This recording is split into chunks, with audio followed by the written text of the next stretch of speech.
Navasana, the boat position. Come to sitting position, ground with the sitting bones, and with an inhale slowly rise the legs towards the ceiling. See that you are trying to stretch your knee as much as possible, keeping the legs together, and also bring the hands next to the thighs. If you want to do a modification in Navasana, then you can bend the knee a little bit, or you can grab the big toe with your palm, or you can grab your heel as well. See that you're trying to arching with the spine and pushing inside the sacrum and the spine inside the body, and keeping the back of the neck relaxed. See that you're trying to come to your sitting bone, not to your sacrum. Between the asanas, we have only a few which has a good effect to the abdominal muscles. So here I'm showing you a version where you can work in Navasana also in your abdomen muscles. You can repeat it maybe 12 times, 2-3 rounds.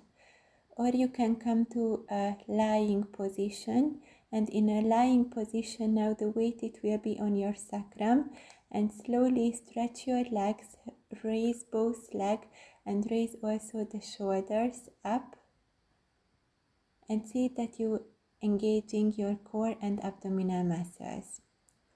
Here you can also lift one leg and the other, but now we won't do that. And we can do a variation with the strap as well.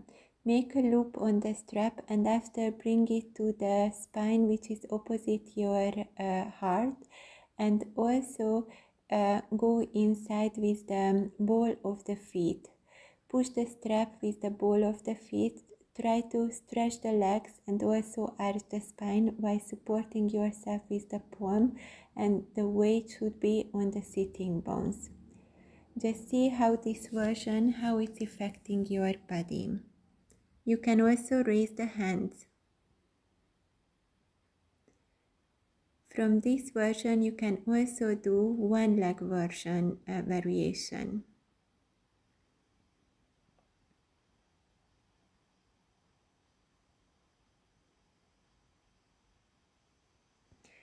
And eventually, you can do a version when you are holding your leg up and at the same time reaching with the arms above the head or placing the palm behind your neck. This is a more advanced variation. And at last I will show you a fun dynamic variation where you grab your big toe, you stretch your legs, and with an exhale you slowly roll backward like into halasana, and after come back to the starting position a few times back and forth. Feel that you're just finding the right power, the right dynamic to do the posture. You are not overdoing or underdoing nothing. And you can do the same with the legs spread apart.